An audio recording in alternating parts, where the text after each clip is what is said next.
or didn't get the chance to meet me last night, I'm Sarah's younger brother, Nick. When Sarah asked me to officiate their wedding, I was quick to say yes, and very honored to do so. Sarah said she wanted someone to marry them who knows them well and had seen their relationship grow. I've obviously known Sarah my whole life, and I met Brad pretty close to when they started dating. But before I met him, I remember hearing about him. Sarah visited me in LA shortly after they started dating, and I wondered who she was up all night talking to the phone on. She seemed very excited about him and very happy, and as a brother, that's always a great thing to see. I remember thinking he was a nice guy, and when we got together in Chicago with the family, we had dinner with Brad. And I thought he was definitely a great fit for my sister. But the true test was not too long after, when Brad came with Sarah to our older sister's wedding in the Dominican. After I saw how well he got along with our family, especially being stuck on an island with all of us for a week, I knew he'd fit right in, and we all hoped he'd be part of the family someday. Since I've known Brad since the beginning and have watched their relationship grow, I'm happy I could be the person to marry them today. As Sarah's younger brother, I've always looked up to her for guidance and advice, and always took the lead from her. So please bear with me today as I try to take the lead on this. Sarah and Brad started dating a little over 5 years ago, and since that time, there's been countless golf trips, home-cooked meals, family vacations, a little apartment, and a very, very cute dog. Their relationship has grown into a love that brings out the best in each other and a dedication to supporting each other's dreams. There is nothing greater in this world than finding the person with whom we feel safe, secure, and most ourselves. We search to find the person most accepting of our flaws, even the ones we try not to show until at least the 5th date. We search to find the person most encouraging of our dreams, even those crazy, big dreams that don't seem possible. But most of all, we search to find the person who loves us so unconditionally, we simply can't do anything but believe it. Sarah and Brad believe in their love today, as do all of us who have gathered here to celebrate. Marriage begins, a new kind of commitment to this relationship. It is one built on a strong foundation that you have created together. This next phase of your relationship will take more than love.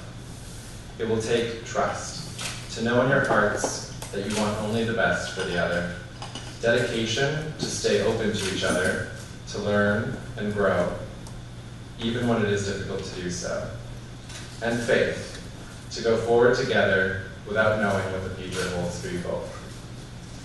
While love is our natural state of being, these other qualities are not as easy to come by. Marriage is a give and take between two personalities, a mingling of two individuals which diminishes neither, but enhances both. It's a promise that exists in the way that you support, appreciate, and encourage each other long before today. It was extremely clear early on that the two of them meant a lot to each other, when they started spending as much time together as possible despite their very hectic work and travel schedules. And recently, they've been spending a lot more time together than usual. While this year has come with many challenges, it seems like it's been a blessing for two people that normally spend a lot of time apart. They both agree that the past year, despite its unusual course of events, has made them feel closer than ever and helped them remember what this day is truly about. Speaking with them in preparation for today, they told me they realized they wanted to spend the rest of their lives together when all their big decisions started to involve the other. They were no longer just concerned with what they wanted individually, but wanted to make plans for a future together. When I asked them about what their vision is for their future, they both shared that they are excited to start a family. Sarah insisted I say grow their family because we can't forget about that. And they both hope to move somewhere warmer than Chicago. I personally vote closer to California where I live. But it seems, looking around the room, that wherever they go, they won't be too far from the ones they love. The people in this room are the ones they couldn't imagine getting married without. These are the people that have known them since they were little kids, even babies, friends that have been in their lives since college, and family that have known them forever. These are the people that have known them and supported them at every stage of their life. This day is made possible not only because of your love for each other, but through the grace and support of your family and friends. Let us bow our heads in prayer. Lord, we thank you for gathering everyone here today. We ask that you help Sarah and Brad to remember the strong love that they share, to work that love into practical things so that nothing can divide them. May their love always inspire them to be kind in their words, considerate of the other's feelings, and concerned for the other's needs and wishes. Bless their marriage with peace and happiness, and make their love fruitful for your glory and their joy. Amen. Sarah and Brad have asked Sarah's cousin Kristen and Brad's sister Carolyn to each do a reading that spoke to them about the meaning of love in marriage. Kristen will be reading To Love Is Not to Possess by James Kavanaugh, followed by Carolyn reading an excerpt from The Art of Marriage.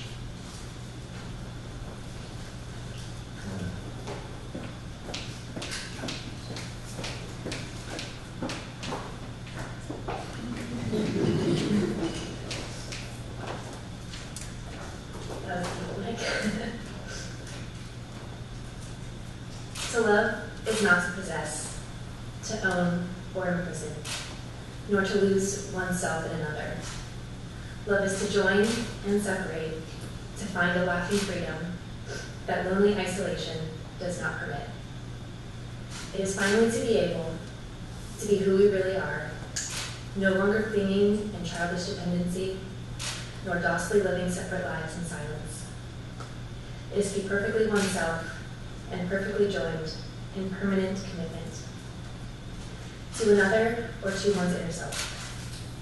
Love only endures when it moves like waves, receding and returning, gently or passionately, or moving lovingly like the tide in the moon's own predictable harmony. Because finally, despite a child's scars or an adult's deepest wounds, they are openly free to be who they really are and always secretly were, from the very core of their being, where true and lasting love can alone abide.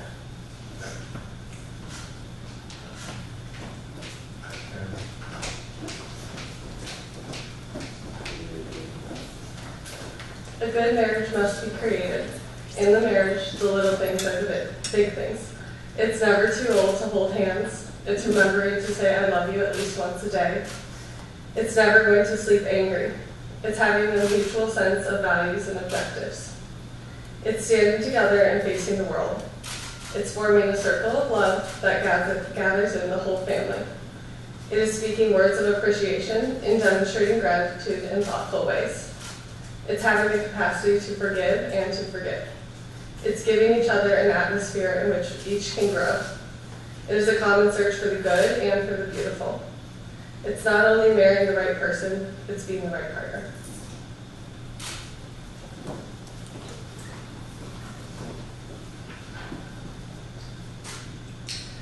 As Sarah and Brad prepared for the ceremony part of this wedding, they reflected on what it is they love and appreciate about each other, and they sent me these letters separately for me to share now.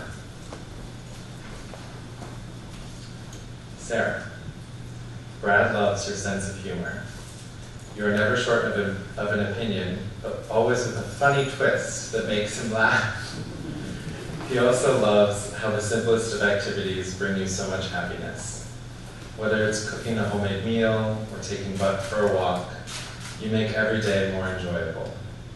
Brad loves that you have a great relationship with your family and take such good care of Buck while he's traveling, and he knows you will be a great mother as you progress to having a family in the future. Brad is also impressed by your determination in your career.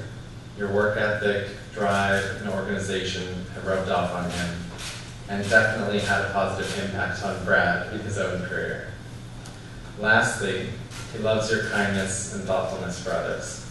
You always put others first, and your great friendships are a reflection of how kind and thoughtful you are. Brad. Sarah loves that you celebrate even her tiniest achievements and always make her feel supported. She loves that it's impossible to be bored around you. She loves that she can't even count how many times you two have laughed so hard you're not even making sound and have tears in your eyes. She feels so confident that you will be the best dad someday and know your home will always be filled with laughter. She loves that you have a big, big dream that you let her be a part of. She also loves how much you love your family. She loves them too, and it makes her so happy that you fit seamlessly into her own family. Lastly, she loves how much she's learned from you and how much she's grown being with you. It's not easy teaching a stubborn person how to make a proper apology. She truly believes you are her better half.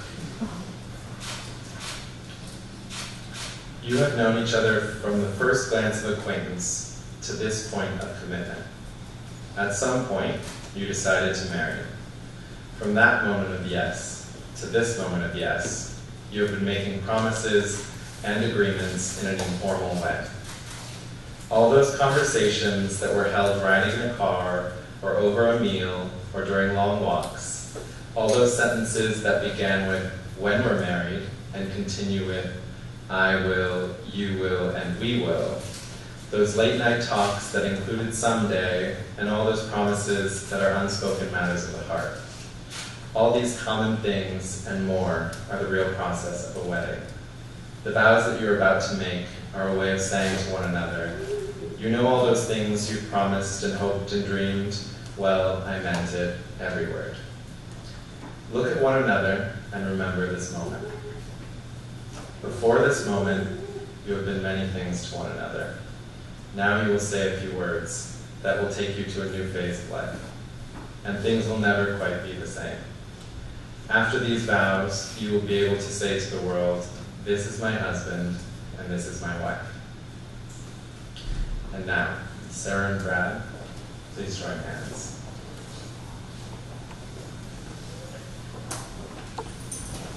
Brad, do you take Sarah to be your wife? Do you promise to love, honor, cherish, and protect her, forsaking all others and holding only onto her forevermore? And Sarah, do you take Brad to be your husband? Do you promise to love, honor, and cherish and protect him, forsaking all others and holding only onto him forevermore? Brad, please repeat after me. I, Brad, take you, Sarah, to be my wedded wife. I, Brad, take you, Sarah, to be my wedded wife. To have and to hold from this day forward, To have and hold from this day forward. for better or for worse, For better or for worse. for richer or for poorer, For richer or for poorer.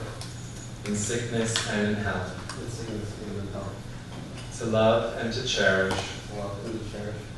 from this day forward until death do us part. From this day forward until this time. Sarah, please repeat after me.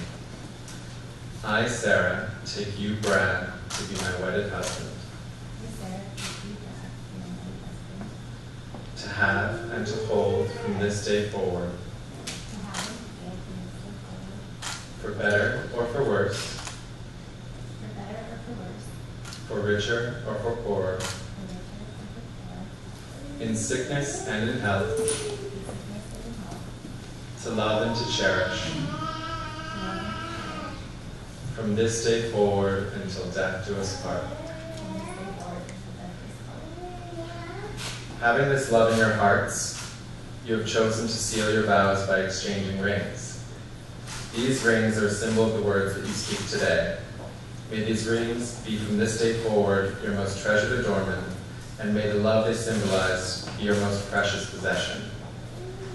As you wear these rings, may they be constant reminders of the promises you are making today.